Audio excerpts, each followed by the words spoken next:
Olá, boa noite. Esse vídeo está sendo gravado nesta presente noite.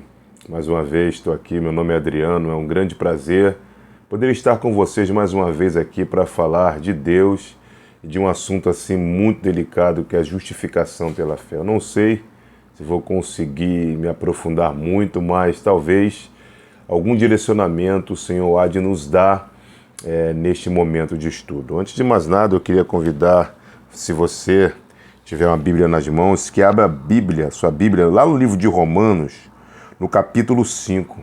E também vou fazer uma oração antes da leitura para iniciarmos o assunto. Se você estiver em casa, curva sua cabeça ou coloca a mão no peito. Se não puder fazer nada disso, apenas ouça a oração e ligue teu pensamento com Deus. Amém? Oremos ao Senhor. Senhor nosso Deus e nosso Pai, Pai eterno, Pai querido, Senhor Deus da glória, graças quero te dar, Deus, por mais esta oportunidade de poder, meu Deus, dividir a tua santa palavra, Pai, com os meus irmãos, com os meus amigos, ó Pai. Deus, que seja este vídeo para nossa edificação ou para um despertamento, para que possamos, Deus, te alcançar, Senhor, e entender de fato este fundamento tão importante, Senhor Deus, para o evangélico ou para o teu evangelho, Senhor. Neste momento eu lhe peço que o Senhor venha nos encher do teu Espírito Santo, onde esta palavra chegar, Senhor Deus. Que tu possa alcançar o mais íntimo e o mais profundo, Pai. Ó Deus, abençoa todas as minhas redes sociais, porque elas serão, Deus, um meio que por direção do teu Espírito eu utilizarei para falar do teu santo e glorioso nome. Eu entrego a direção deste momento, todos os lares, em nome de Jesus, em tuas mãos. Amém, Senhor, amém. Como eu convidei você a abrir a sua Bíblia, eu vou ler lá, o título é capítulo 5 de Romanos, a justificação pela fé e paz com Deus, que diz assim: justificados, pois, mediante a fé, temos paz com Deus, por meio de nosso Senhor Jesus Cristo, por intermédio de quem obtivemos igualmente acesso pela fé a esta graça, na qual estamos firmes e gloriamo-nos na esperança da glória de Deus. Então eu li o versículo 1 e o versículo 2, o assunto é muito extenso, então, através de um breve relato, vamos tentar alcançar aqui o que o Senhor quer nos dizer. E creio que Deus há de operar grandes coisas em nossas vidas a partir dessa compreensão. Eu queria tratar com vocês de um assunto da mais alta relevância, porque sem a compreensão deste assunto, você e eu não entenderemos jamais o cristianismo para a valorização da obra de Deus em nossas vidas, por intermédio, aleluia, de Jesus Cristo. Queria falar sobre a justificação, como já havia apontado. Mas a pergunta que vem à mente é a seguinte: o que é de fato justificação? Primeiro de tudo, se nós não entendermos isso, basicamente, fica muito difícil de entender a obra de Deus. O homem pecou contra Deus e a partir disso passa a ter uma dívida com Deus. E a natureza de Deus, por ser santo e justo, exige que a partir desse pecado que algo seja, aleluia, reparado. O pecado é humano, gente, mas a dívida é contra Deus. Mas o ser humano não tem condições alguma de pagar e reparar suas más obras por suas próprias condições. Não é a sua própria justiça ou o fato de ele se denominar cidadão de bem que vai mudar isso. Mas Deus, por sua infinita misericórdia, sabendo que o homem não tem condição de pagar essa dívida, se fez homem. Aí que entra a cristologia. Entra Deus se encarnando, se fazendo gente na pessoa de Jesus Cristo, se fazendo como oferta, né? Jesus se torna igual, gente, ao homem, exceto no pecado, isso tem que ficar bem claro. Lembrando que a nossa dívida com Deus, ela não é contra o diabo, mas com Deus, não é, né? Jesus, na forma de homem, paga a nossa dívida contra Deus. Isso basicamente é a justificação, ou seja, nós somos declarados, olha que profundidade, não culpados diante do tribunal de Deus. Olha o que Deus fez por intermédio de Jesus. Observe que justificação não é a mesma coisa que perdoar, mas é uma declaração diante do tribunal de Deus de que alguém é justo. Deus nos considera justo a partir da cruz de Cristo, ou seja, essa pessoa não deve mais coisa alguma. E esta justificação é uma declaração legal da parte de Deus para conosco diante do sacrifício da cruz. Esse é o caminho pela fé na cruz de Cristo que devemos seguir e entender. É importante lembrar que a justiça de Deus é única e perfeita em si. Deus não se arrepende do que foi feito.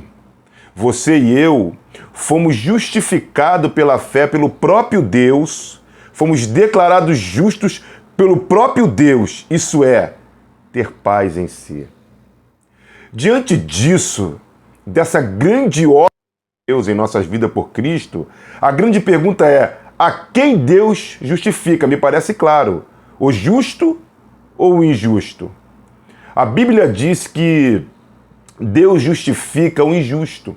Você pode até pensar, poxa, mas isso não é justo. O justo justificar o injusto, se é que você me entende. Mas como Deus sendo justo, né, você se questiona, pode justificar o injusto? E sem justiça? Alguém inteligente se fazendo um questionamento, tentando entender. Até porque você e eu não podemos ser justificados com base na nossa própria justiça, pelo simples fato de nós sermos pecadores. E o salário do pecado é a morte. Então, dizer que pelo fato de algumas pessoas se declararem cidadãos de bem, como citei acima, a faz justificada pela sua própria análise e justiça? De maneira nenhuma. Jamais. Não tem como, porque o cidadão de bem é uma construção humana. Por quê? Porque nós pecamos por palavras, nós pecamos, queridos, por obras e nós pecamos por omissão. Nós pecamos por pensamentos e intenções no coração. Não há justo, não há nenhum sequer. E é a partir daí que você entende que Deus é necessário, de maneira que nós não temos condições de justificar a nós mesmos, salvar a nós mesmos e perdoar a nós mesmos comprando nossa salvação por nosso mérito. Não é pagando por um pedaço no céu. Não é comprando com espécie. Então o que Deus fez? Ele providenciou um substituto, aleluia. Um justo para padecer no meu lugar, no seu lugar. Então, quando o justo, o representante fiador, seu filho foi à cruz, a Bíblia diz que Deus lançou sobre ele a iniquidade de todos nós. Naquele momento, ele foi feito pecado por nós. A doutrina da justificação pela fé, presta atenção, gente, é a espinha dorsal do cristianismo. Sem entender isso, você não compreende onde você está. Essa doutrina é tão importante que, com ela, a igreja mantém-se de pé. Sem ela, a igreja não se sustenta. Essa foi a principal bandeira da reforma protestante no século XVI. Então, Paulo escreveu aos Romanos, que é o maior tratado teológico, talvez diria eu que seja a obra mais robusta da história da humanidade, inspirada pelo Espírito de Deus. Paulo, aleluia, antes de tratar da justificação pela fé, presta atenção nisto, ele demonstra que os homens estão em uma condição de depravação total. No livro de Romanos nós vamos ver isso. De ruína moral, de apostasia religiosa de forma deliberada. A situação era calamitosa. O homem não quer a verdade, ele não suporta a verdade, ele é agredido no seu orgulho por essa verdade. Daí ele quer matar essa verdade por afogamento, por estrangulamento, porque é bom para ele ficar em sua condição de pecador e viver a vida, comamos e bebamos e amanhã morreremos. Por este motivo, o ateísmo é questão de moral, gente. Nos capítulos anteriores ao que lemos, que é o 5, Paulo, depois de encerrar todos no pecado, que ele vai abrir o assunto da justificação pela fé. Já no capítulo 5, Paulo nos mostra os frutos da justificação. A paz com Deus, como foi lido aqui no versículo 1 do capítulo 5, nós lemos no início. A paz com Deus é uma bênção ligada ao passado. Trata-se de algo que já aconteceu. Não é a paz de Deus, Filipenses 4:7, mas a paz com Deus, Romanos 5:1. Não é um sentimento, mas um relacionamento. É a paz da reconciliação com Deus, por intermédio, aleluia, do sacrifício de Cristo. A barreira que nos separava de Deus foi destruída naquele momento, né? Não somos mais filhos da sua ira, né? Mas filhos do seu amor. Olha que bênção, gente. O pecado consumou uma ruptura, mas Jesus Cristo veio para restabelecer a comunicação suspensa entre nós e o Pai. Geoffrey Wilson, né? Geoffrey Wilson, salvo engano, está certo ao dizer que essa paz com Deus significa que a ira de Deus não mais nos ameaça, porque somos aceitos em Cristo, como diz em Romanos 5:9. Essa paz, não é uma mudança em nossos sentimentos, mas uma modificação no relacionamento de Deus conosco. Pega a visão. Na mesma linha de pensamento, Granfield destaca que essa paz com Deus não designa sentimentos subjetivos de paz, mas o estado objetivo de estar em paz, em vez de estar em inimizade. John Murray enfatiza que não se trata apenas de serenidade e tranquilidade de nossa mente e coração, mas de um estado de paz que flui da reconciliação, como você pode ler em Romanos 5, 10, 11. Né? Charles Erdman ainda lança luz sobre nosso entendimento acerca do verdadeiro significado do que é paz com Deus. As pessoas deturpam muito o que é paz com Deus. Quando Paulo aqui fala de paz com Deus, sua asserção não equivalente à paz da parte de Deus ou à paz de Deus. Esta pode denotar a paz que Deus mesmo usufrui, ou a paz que ele inspira, aleluia, no coração de seus filhos. Mas a paz com Deus denota relacionamento para com ele. Vida de relacionamento, como você se relaciona com seus filhos, com seus pais, com seus amigos. Expressa perdão e aceitação e se contrasta com a inimizade ou a ira. Se contrasta com a inimizade ou a ira. Assinala a posição daqueles que outrora estavam debaixo de condenação, mas agora, em tempo presente, estão a gozar da plena medida, aleluia, do divino perdão, do divino favor de Deus. Todas as religiões, queridos, se esforçam para reconciliar o homem com Deus, não é verdade? É isso que acontece. Essa paz, contudo, ela não é fruto do esforço que o homem faz, mas do sacrifício que Cristo fez na cruz. Pela morte de Cristo fomos reconciliados com Deus, que isso fique claro. Não somos mais réus, nem inimigos de Deus. Agora temos paz com Deus. A justificação nos passa isso. Romanos nos passa o acesso à graça do capítulo 5, do versículo 2 que lemos aqui. Se a paz com Deus é uma bênção passada, consumada no ato de nossa justificação, o acesso à graça da justificação é um privilégio presente e contínuo, não para, é um ato contínuo. Trata-se de uma condição permanente e inabalável, que se origina de uma ação realizada no passado. Não lembro o nome do autor aqui, acho que é Varney, não lembro bem o autor, mas ele acentua que os judeus eram separados da presença de Deus pelo véu do templo. E os gentios eram isolados pelo muro externo do templo. É o nome do autor, não lembro agora. Mas não importa, o que importa é a lembrança da fala. No entanto, quando Jesus morreu, ele rasgou o véu, gente. Lucas 23, 45. E destruiu o muro, Efésios 2, 14. Em Cristo, judeus e gentios que creem têm acesso a Deus. William Barclay diz que a palavra grega prosagog, salvo engano, tem um tríplice significado. Em primeiro lugar, significa a introdução de alguém à presença da realeza. Olha que profundo. Por meio de Cristo, temos acesso a esta graça na qual estamos firmes.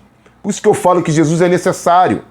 Somos aceitos, somos apresentados como filhos, como herdeiros, como cidadãos do céu, não do cidadão de bem daqui da terra. A ideia sugerida pela palavra é a permissão de entrada na presença de um rei mediante o favor de outrem. Aleluia!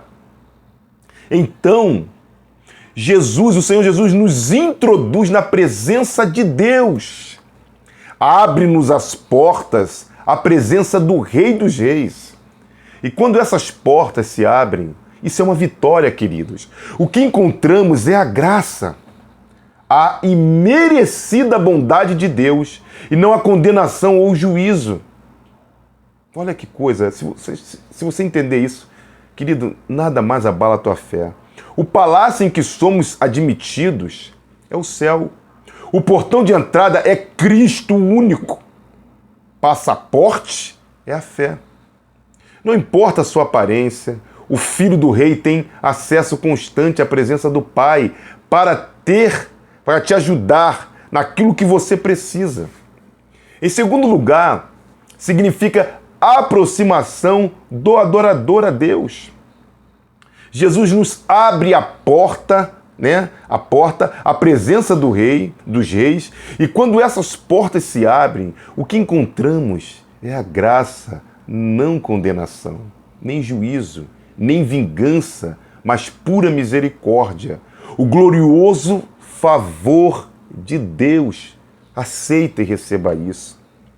A palavra grega, prosagog, salvo engano, é assim que traduz, ela traz também a ideia de uma pessoa sendo introduzida no santuário de Deus a fim de adorá-lo.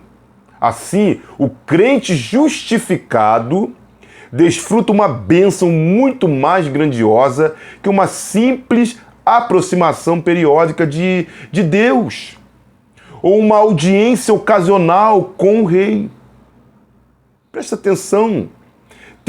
Olha só, nós temos, a partir da justificação, nós temos o privilégio de viver no templo e no palácio, acesso direto com o Pai, sem intermediário. Em terceiro lugar, significa a chegada ao porto seguro. Por mais que busquemos depender de nossos esforços, somos varridos pela tempestade. Gente, como marinheiros impotentes a enfrentar um mar revolto que os ameaça destruir totalmente. Então, preste atenção. Agora, porém, ouvimos a palavra de Cristo e alcançamos o porto da graça. Alcançamos o porto da graça. Isso emociona. Por meio de Cristo, entramos na presença de Deus e encontramos segurança. Nossa relação com Deus, possibilitada pela justificação, ela não é esporádica, mas contínua, grava isso. Não é precária, mas segura, guarda isso. A expectativa da glória que fala no versículo 2 do capítulo 5 que oramos. Preste atenção. Se a paz tem a ver com o passado e o acesso à graça se relaciona ao presente, a expectativa da glória está atrelada ao futuro. Quem foi justificado não teme o futuro, a morte não mais o apavora. Porque, independente da situação, você não vai ficar apavorado, porque você sabe para onde você vai. Não é algo concreto, o porvir é seu anseio e a glória, a sua expectativa mais excelsa. Não as coisas do mundo. A palavra traduzida por gloriarmos, que significa um regozijo exultante, uma alegria triunfante, uma firme confiança em Deus, inspirada pela certeza de termos paz com Deus, inspirada também pela certeza de que temos paz com Deus. Compartilhar, aleluia, desse celeste esplendor, contemplar o Rei em sua formosura e ser como Ele quando o virmos em sua majestade e glória. Tudo isso eu diria que é inspiradora esperança daqueles que foram justificados pela fé. Me faz recordar John Stott, né? De John Stott. John Stott disse que a esperança cristã não é algo incerto, como nossas esperanças comuns do dia a dia. Preste atenção. Mas uma expectativa jubilosa, gente, confiante, que se baseia nas promessas de Deus, que é fiel e não mente. Você não está tratando com o homem, você está tratando com o Criador do cosmos, do Deus dos céus. O objeto de nossa esperança é a glória de Deus. 5:2, né? Ou seja, seu radiante esplendor, que um dia se manifestará em toda a sua plenitude. Então, a cortina se erguerá e a glória de Deus será inteiramente desvendada. Meu Pai do céu, que tem noção disso. Neste dia, veremos o Senhor da glória face a face. Receberemos um corpo de glória e a própria criação, que agora geme, será redimida do seu cativeiro. Miguel Gonçalves Torres, ministro presbiteriano, sempre dizia que seus amigos dizia aos seus amigos, né, que não basta viver bem, é preciso morrer bem. Ele dizia isso. Na hora de sua morte, disse à esposa, ele disse: querida, pensei que quando eu fosse morrer, iria para o céu. Mas foi o céu que veio me buscar. Pensa nisso. Pensa. O apóstolo Paulo, mesmo no acaso da vida, numa masmorra romana, mas uma masmorra marmetina, como está em Timóteo, capítulo 4, a partir do verso 6, na antessala do martírio, declarou com entusiasmo: a hora da minha partida é chegada. Agora o reto juiz me dará a coroa da justiça. Está lá em 2 Timóteo, a partir do capítulo 4, verso 6 até o 8. Um pastor, ao visitar um piedoso, isso é uma história interessante, um piedoso membro da sua igreja no leito de morte, perguntou-lhe: o irmão está preparado para morrer? Perguntou para esse irmão, com o rosto resplandecente de gozo. Aquele crente respondeu: não, pastor, estou preparado para viver. Só declara isso quem tem esta esperança. Ele diz: estou indo para Deus. Sintetizando esses 3 primeiros pontos, posso te afirmar que os frutos da justificação são paz, permanente, graça e glória. A paz do crente que tem esperança, ela é permanente e real. temos paz com Deus, estamos firmes na graça e esperamos a glória. A paz com Deus refere-se ao efeito imediato da justificação. O acesso à graça diz respeito ao efeito contínuo da justificação. E a esperança da glória se relaciona ao efeito final da justificação. A palavra paz nos convida a olhar para trás, para a inimizade que acabou. A palavra graça nos faz olhar para o nosso Pai, sob cujo favor agora permanecemos. Com a palavra glória, olhamos adiante para o nosso objetivo final, até que o Senhor venha. Até o momento em que veremos e refletiremos a glória de Deus, a glória que é o objeto da nossa esperança e expectativa.